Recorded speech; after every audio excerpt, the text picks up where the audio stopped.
అందరికీ నమస్కారం. నేను అవినాష్. ముందుగా మీడియం అందరికీ thank you so much, thanks a lot. ఈరోజు February 2 మా బూట్కట్ బాలాజు సినిమా అనా కొంచెం ప్లీజ్. అంటే ఎప్పటి నుంచో చాలా నుంచి వెయిట్ చేస్తాం. చాలా మేము ప్రమోషన్ చేసాము సోషల్ మీడియా కానీ బయట కానీ ఒక ముక్కలో పెట్టాము. ఈరోజు సినిమా చూడడం జరిగింది ఫ్రెండ్స్తో, అందరు ఫ్యాన్స్తోని. చాలా బాగా, నాకైతే బాగా నచ్చింది. నేను రివ్యూ కూడా ఎక్కువ చూద్ది ఫస్ట్ టైం చేశాను. ఈరోజు నాకైతే ఎక్కడ బోరింగ్ కొట్టలేదు.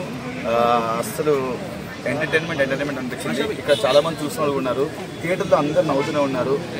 థ్యాంక్ యూ సో మచ్ మీ రెస్పాన్స్కి. And Sohel extraordinary performance. నాకు మీ సినిమాలు అన్నింటి సినిమాలో పర్ఫార్మెన్స్ బాగా నచ్చింది. సెంటిమెంట్ దగ్గర సెంటిమెంట్ కానీ, లైక్ ఎమోషన్ దగ్గర ఎమోషన్, ఫన్ దగ్గర ఫన్ చాలా బాగా చేశారు. మెగా వెరీ గుడ్ పర్చేస్, చాలా బాగున్నాం. అండ్ అన్న చాలా బాగా చేశారన్న. మమ్మల్ని మనం ఈ సినిమాలో షూటింగ్ ఇప్పుడు ఏదైతే చేసామో యాస్టిన్స్ మనకి జరిగింది. చిన్న సీన్స్ కట్ అయిపోయినాయి, కానీ మిగతా అంతా యాస్టిన్స్ అవుట్పుట్ అలానే ఉంది. నిజంగా చెప్తున్నాను, సీరియస్గా నేను చెప్పడం కాదు. ఇక్కడ అన్న మీకు ఎలా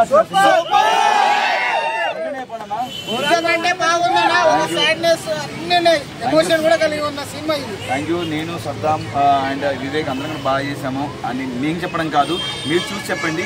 అండ్ ఇంకో చిన్న విషయం చెప్పాలనుకుంటున్నా. బేసిక్ గారు సినిమా రిలీజ్ అయింది వైజాగ్లో కానీ కొన్ని ప్లేస్లో జనాలు థియేటర్ రావట్లేదని చెప్పేసి బుకింగ్స్ క్లోజ్ చేస్తున్నారు. ప్లీజ్ అన్న దయచేసి అందరికి చేతులు జోడి దండం పెడుతున్నాను. మేము చాలా కష్టపడి చేసాం. మీ సినిమా చూడండి, చూసి నచ్చితేనే సినిమాకి వెళ్ళండి. చూడకుండా మాత్రం సినిమా థియేటర్ కూడా వెళ్ళకుండా బాగలేదు. ఇక్కడ దయచేసి థియేటర్కి వెళ్ళి నచ్చితే 10 మందికి చెప్పండి. నాట్ ఓన్లీ వైజాగ్, హైదరాబాద్ కానీ చాలా ప్లేస్, కరీంనగర్ కానీ ఇంకా రాజమండ్రి, అన్ని ప్లేస్లో